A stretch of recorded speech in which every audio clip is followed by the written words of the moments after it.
Live from Life on the Rocks, episode 15, with your host, Connor LaRock. Today's featured guest in the hot seat is my good friend, Dominica, i.e. Beyoncé Jr. Frometa. How you doing, Dominica? I'm doing so good. Honestly, it's an absolute pleasure to have you on the show today. Check out the gear you're wearing today. You look very sharp, very sophisticated. First off, for anyone who doesn't know, Dominica actually is one of our talented local artists within the city of Sudbury. Honestly, I say the same thing with a lot of people when they come on this show. She's going to be hitting a global platform. Like I said, Beyoncé Jr. in the freaking paint, as I like to say. So I want to start this off. So you're a musician, Dominica. What got you started into music? Well, it started in the pews at church. That's where it really kicked off.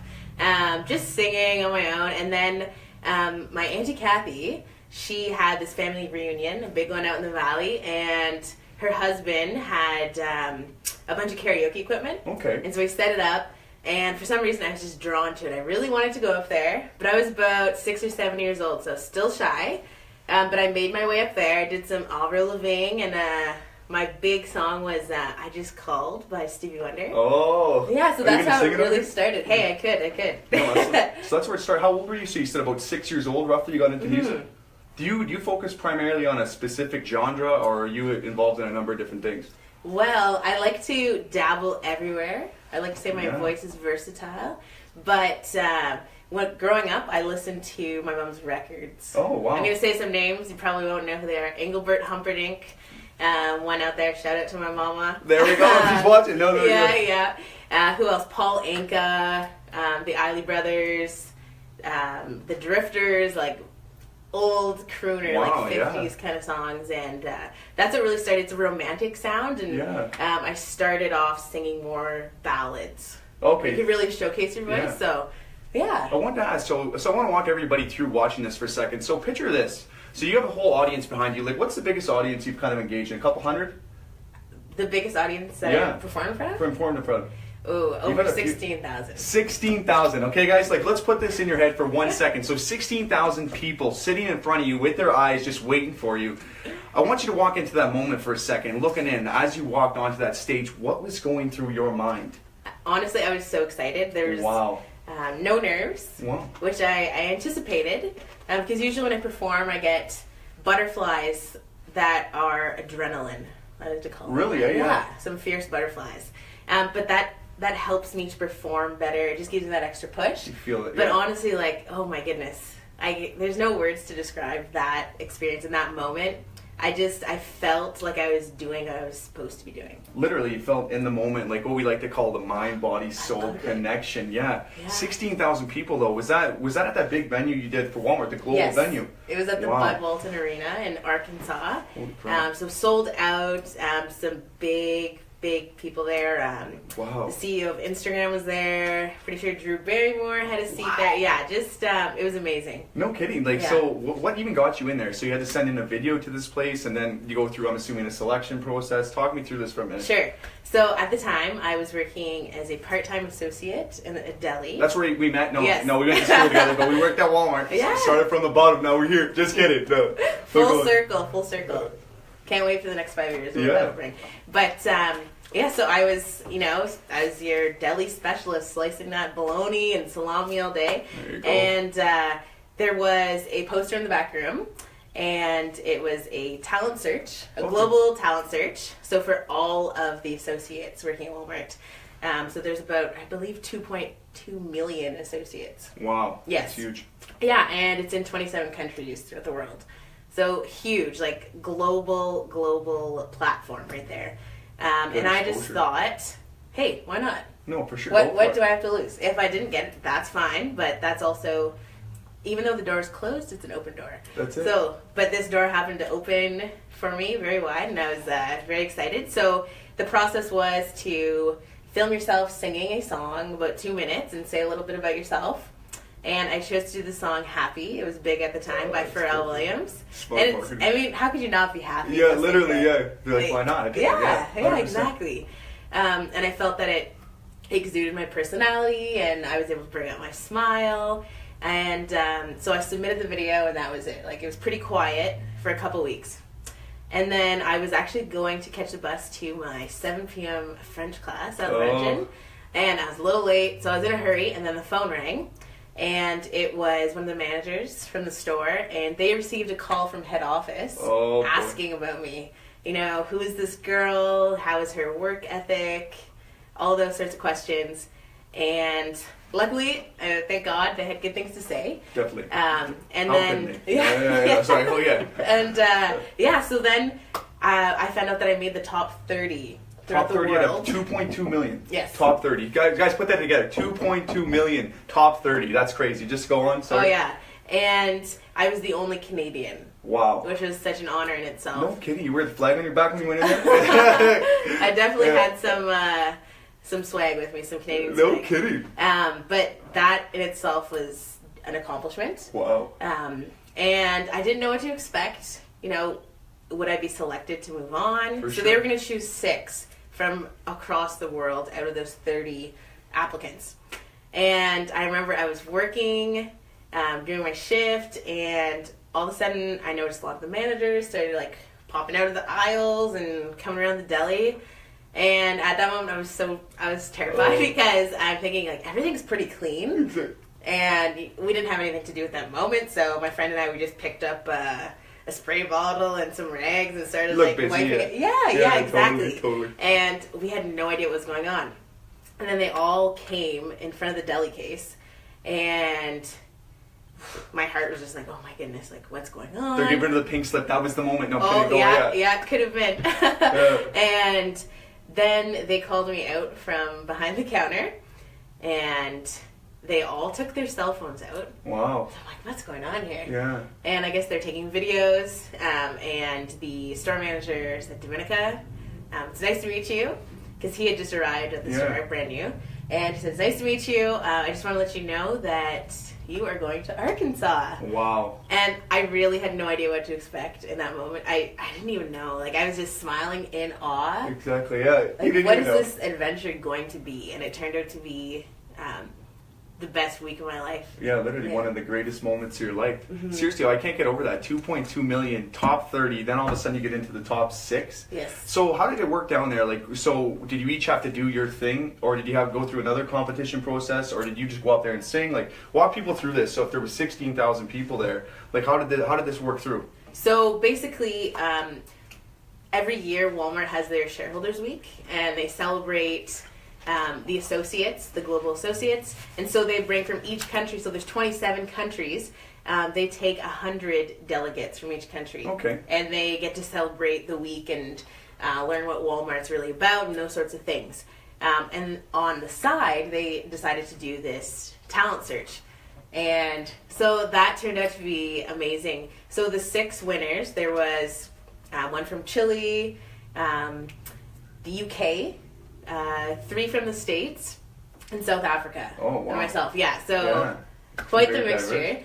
Yeah, very diverse. And so there was no more competition after that we were selected as the winners. That was it, yeah. Yes, and then the whole week was a taste that left me not just hungry, but starving for more. For more of that, just for the lights. I haven't, like, in my lifetime, which is, 22 years. Yeah. Very long time. So long. 20 years, yeah. But I hadn't yet put that much time. Like, the whole week I was singing. Exactly, it was all about performing, and it was just amazing, and I got to push myself in different ways that I hadn't had the chance to yet. So we got to perform in front of everyone, all the associates, and what was really cool, you had to perform the song that you did in the video. So I was going to do Happy, and I said to myself, okay, Dominica, let's try something new.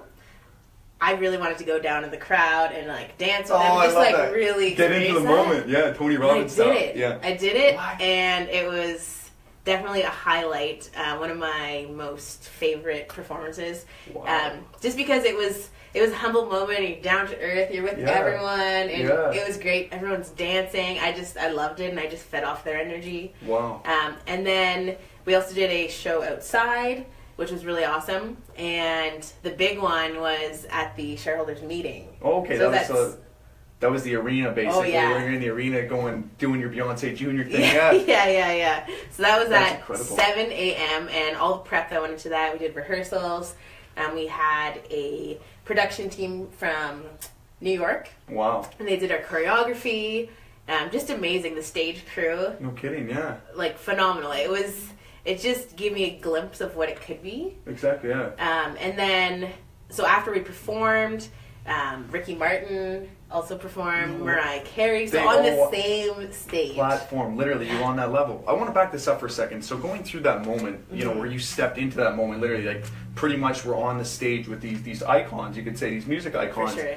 How important after that moment was it? Do you realize that, you know, from a marketing standpoint, getting yourself out there, so much different talent. But for anyone who doesn't know, like, I've known Dominica for over, let's say, the last 8 years. You know, one of the most humble people I know, someone that actually goes out there, always has a smile on your face. You know, you deserve it. Like, deep down, like, you know, some people in life truly deserve, you know, what they're given to them. And in that moment, like, you're only 22, right? So it's going to happen. But I want to back it up from a marketing standpoint. How important, like, what are some things you'd like to do, like, to get yourself out there? So people are like, okay, well, there's these singers, but then you distinguish yourself. What are some things you do, like, as a singer? Like, you have your videos and stuff like that, but like, because I used to actually post videos all the time. I'd see them, I'd watch them, like, there she is. Yeah. But what were some other things that you have to do as an artist to kind of distinguish yourself, get out there, so people buy into you? I think one of the biggest things is networking with others. Other people in the industry, also other people that want to hear you. It's not always, you know, fellow musicians. It could be... Because they're all out there, too, to try to win. They want to kind of, as much as, you know, I say it's Machiavellianism, people smile on your face, but then try to kind of take you out. Like, deep down, everyone's trying to do their own thing, but, you know, it's the ones like us, we try to bring each other up and bring people up that kind of go farther. But go on, sorry. And that is tricky. That's a good point. It's difficult because not everyone is on the same page. You know, it's like dog eat dog. You want to get to the top. But I'm definitely more of that friendly type. Like, I want to, you know, network with those people, build relationships, and then go up together. Okay, yeah, I like that. Yeah. I was going to say, because you're good enough so that you know your skills, your talents, everything's prepared and ready that, you know, you can go on any platform. Like you said, you were on that global platform and you're going to be there again. So I find that important because it comes to, you know, you look at, we have so much content coming out, so many different singers, artists. All of a sudden now with the social media landscape, you see people being able to, you know, put these videos out consistently. Like I tell people all the time, they're like, well, if you post too much on social media, it's like, well, we're using it for business purposes, you know, marketing yourself for free, opposed to, you know, let's say 25 years ago, you have to spend thousands, millions of dollars. Whereas now you can literally just keep posting videos and doing that thing, and then all of a sudden people are associating with you, your brand. And that's what's made you successful, I find, in the way that, you know, I'm associated. I look at Dominica Frometa, obviously you think like very jolly, happy-go-lucky person, but then you know right away your association with singing, right? And that's why I was asking with the marketing thing, because you start to see these singers, and then what happens is they give up. You haven't gave up. No. Which is, thank God, I know so many people, and sorry to digress here for a minute. I look at so many people, and I get it. Life's hard, and you know, we're going to have hard days, bad days, but I see so many people, you know, because they didn't get in the first time, they didn't get it the first shot, they tried 10 times, and then they give up. And then they're looking back, well, maybe I'm going to go do this. But then you realize, you're like, you're only 23 years old, man. Like, why can't you keep doing that? For myself, just for anyone else out there, I've been rejected from TEDx 12 times. I made it almost into the second round. I got rejected, but you know what? I'm going to apply. I'm going to get in this year, you know? Get it. And it's the same thing with Dominica. You know, we sent it out. I had an agent that I know. I don't know him quite well, but he knows my family, and I sent out her video to him, and I said, hey, he looked into it, but we never went farther with it. So I'm going to try it again. And it's one of those things for Dominica as a singer and as a marketer. Like, I consider myself, I'm very good at the marketing side, like the whole practical aspect. You know, people don't understand. They think, like, oh, well, there's only one way in, but you can contact these agents. You can go on LinkedIn, find these, reach out to hundreds of them. But a lot of people don't want to do the work, guys. But you're willing to do the work. So that's what separates people. That's a distinguishing factor. But I want you to go on. So, like, what's your plan right now with the music? Like, are you going to keep pumping out videos? Like, where do you want to go with it, just out of curiosity? I definitely want to put out more videos, for sure. And, you know, getting in touch with people that have the right technology and who are knowledgeable in that field is going to be great. Huge. Because that's important too, what you're putting out. And so I definitely want to push that. Also, I'd like to, you know, get out at more venues and do more singing, performing, and growing that way. Because I know in the experience that I've had so far, that's helped me so much, like immensely. Definitely. And I notice growth in myself, in my voice, how I am as a performer on stage. You know, all those things come into play, and those are all qualities that you want to grow. Absolutely. Do you have any rituals before you step onto stage? Like, do you do anything within your head? Like, I tell everybody we have a good laugh. Like, as a speaker, you know, I'm sitting in my car, maybe not an hour before, depending when I'm driving to the venue. When it gets close, I'm literally screaming, top of my lungs, biochemistry, everything through the roof, my physiology. I'm feeling like really jacked up to a 12. Then I focus it in, I take some breathing exercise, I go down to an 8. So by the time you walk into that stage, whatever it is, all of a sudden you're focused. Like, what's your type of ritual? Like what's something you do, just so people know? For sure. Well, I love to listen to my music very loud, but I wouldn't do that like right before I perform. This is like the getting ready process, getting all dolled up, getting that bling on. Feeling good, look good, yeah, feel good. Yeah, you want to feel good. I like it. That's really important. And also, I find when I listen to the music, I can channel in those artists and those inspirations into my performances. So I love J-Lo. She's full of energy. Just gets the heartbeat going. Yeah, for sure. You know, Whitney Houston, like those are the types of singers that I listened to before. And so I do that probably a couple hours before. Okay, and then right before performing, I always pray. Oh, I'd like to say a little bit, but usually I'm trying to focus on the performance, right? So I always go to Our Father. That's my go-to, and it just, you know, it reminds me where I came from, who I am, you know, being rooted in my faith, and just being thankful for where this gift came from. And no, I think that's so huge. Yeah, absolutely. I think that's so huge. One of those things before you go on, because, you know, some people, like I said, a lot of us, you know, we live in kind of a narcissistic society in a sense, and a lot of people are focused on what they have to do. It's like, well, I got to get to the top, I got to do this, and then they're trying to barrel through everybody else. But I think that's one of the most important things that our society has to focus on, is that aspect of gratitude. You know, I'm this big fired up guy, I'm always jacked up, doing kind of funny stuff on camera and everything, but at the end of the day, I look back at my life, I look back, I reflect, I digress. And I just say I'm grateful. You know, right now, tomorrow, I can get smashed by a bus. I know it sounds very vague, and when I go on stage, I use that line every time, like, you know, how do you get motivated? It's the Gary Vaynerchuk, you're going to die. And it's so important that, you know, moments are so important. That's what we pay money to create, right? So, Dominic, I think that's absolutely, you know, fantastic to go into that moment. I think I might try to incorporate that in my own game. Because me, it's just about getting, like, ding, you know, through the roof. Right. Yeah. But you need that happy medium, that balance between the two. And I think it's really important to just recognize, for myself, I'm firmly rooted in my faith, and that's a big part of who I am as a woman today. And as far as marketing, I always want to keep that in there. For sure. Faith. I don't want to, you know, go down a route and not have that. I want to make sure that that's always with me, because it's such a big part of who I am. And so it's great to incorporate that before. No, absolutely. I think that's one of those things that keeps you authentic. You're not trying to cater to everybody else. Like, you know, you listen to some of the criticism, but at the end of the day, everyone's got an opinion with it. They're like, oh, well, maybe you can't sing that song, but then, you know, you keep plugging away, doing your thing, and things begin to happen. And that's the reality when you study a lot of these successful figures. As for yourself, so if you, because, you know, you're rooted in your faith, do you look up to, you ever watch anyone like Joel Osteen, or I know you go to the church with Dr. Jeremy Mahood. I'm actually supposed to have him on the show awesome. in a little while, so if he's watching, he'll see that eventually he's coming on. I'd like to talk to him about some important stuff. But do you have anyone specifically you look up to that's not an artist? Like, I know you like J-Lo and then Beyoncé and Whitney Houston. Like, who do you look up to for figures and role models? Besides your mother, by the way, because your mother's the best. Yes, love you, Mom. Yeah. And my brother. My brother's great. Right there he is. You can't see him, though. My man. No, but go on, sorry. No, he's definitely been a prime example. He's always, you know, fought that battle. And something that I like to say, and I think all of you should take note, is when you're in the battle, you got to fight through it so you can see the blessing.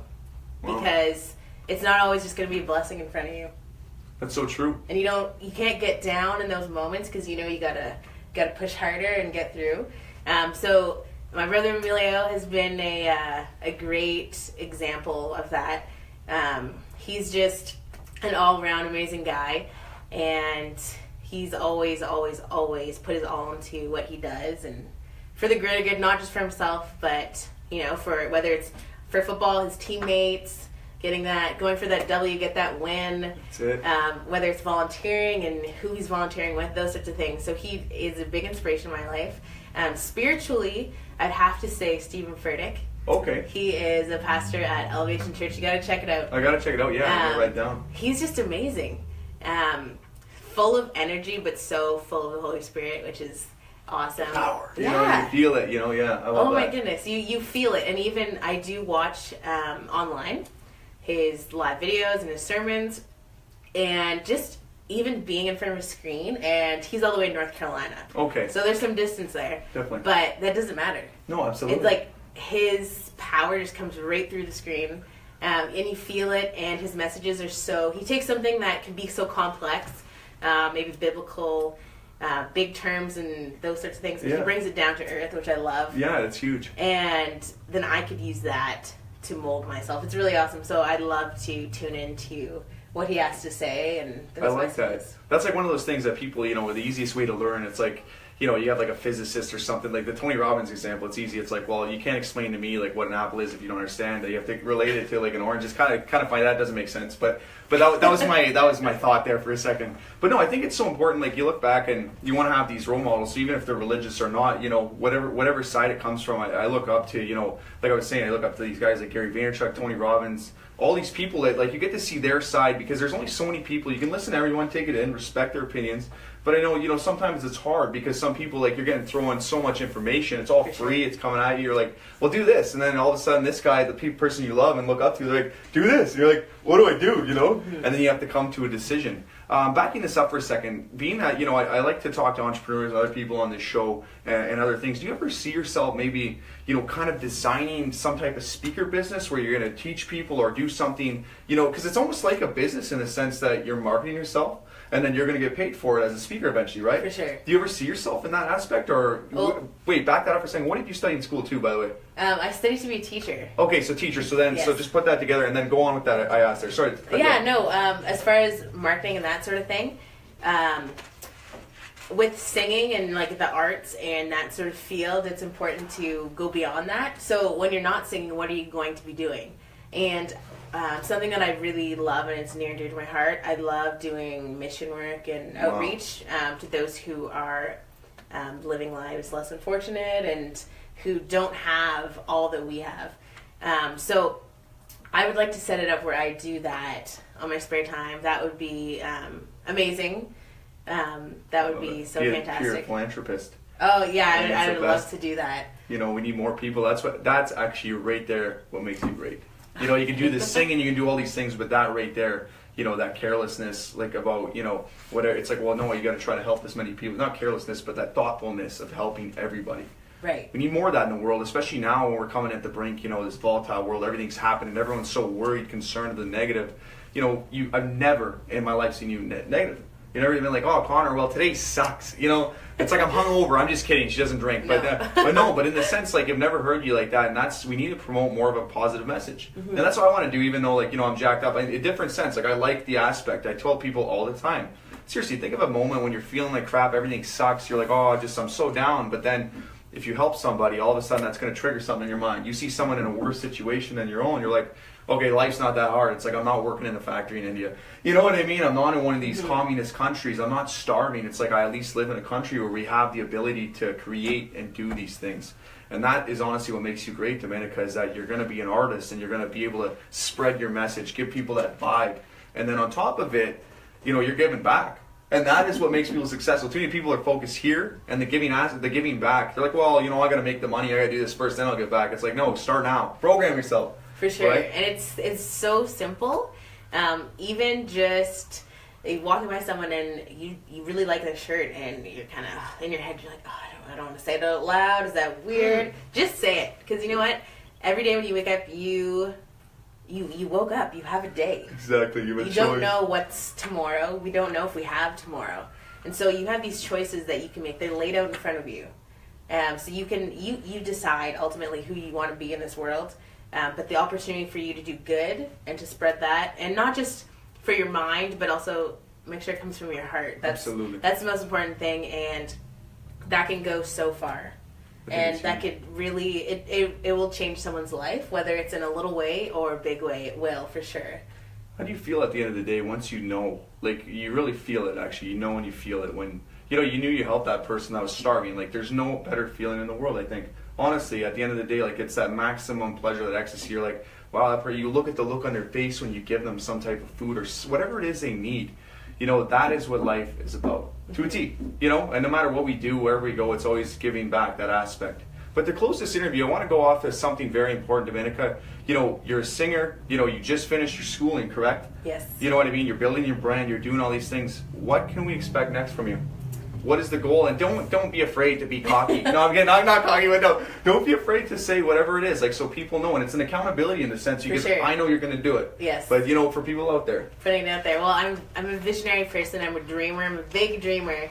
And so now that I'm finished my education, I'm just excited to dream very big, but work. It's not a dream; it's a plan. That guy out there says that. Go on, though. Sorry. Yeah, for sure. But you know, dream hard and work even harder. Absolutely. That's what I want to be my motto, to be etched in my actions every day, and to see where I can go. I really don't know where that's going to be, but I know that I want to have a global platform of some sort. Absolutely. And just to be able to reach so many people through my gift of singing, or if it's speaking, those sorts of things. I want to be on that platform and to do that. And I know when I'm singing, that's my heart's desire, and I know that gift came from God, and I just want to use that and to glorify Him, but also, you know, to live my life to the fullest, and that there might be that one hope that I can give that to other people as well. Absolutely. Like I say, life's all about living. Honestly, it's been an absolute pleasure to have you on the show. Seriously, Dominica, I got to say, you're very noble, and I'm humbled in a sense, you know, because I'm always out there doing my thing, but to actually meet somebody like you, that's truly comes from the heart. You can feel that when you meet people, you look them in the eyes. For anybody out there, give them your social media, so your Instagram, your Facebook, and your Twitter, the three, so they can check you out online. Oh, for sure. So it's at Dominica, Dominica live. And that's my Twitter, my Instagram, and my Facebook is Dominica Frometa. If you are looking for a singer, I'm your girl. Right there, I'm telling you. No. Yeah, so you can reach me also through email, Dominica Frometa, Frometa, @hotmail.com, and I would be more than happy to be at your service. I'm going to say it right here just to close the interview. You mark my words, from a marketing standpoint, they're going to be calling her Beyoncé Jr. I got a caption here, it's dated, all right? We love you all. Thank you.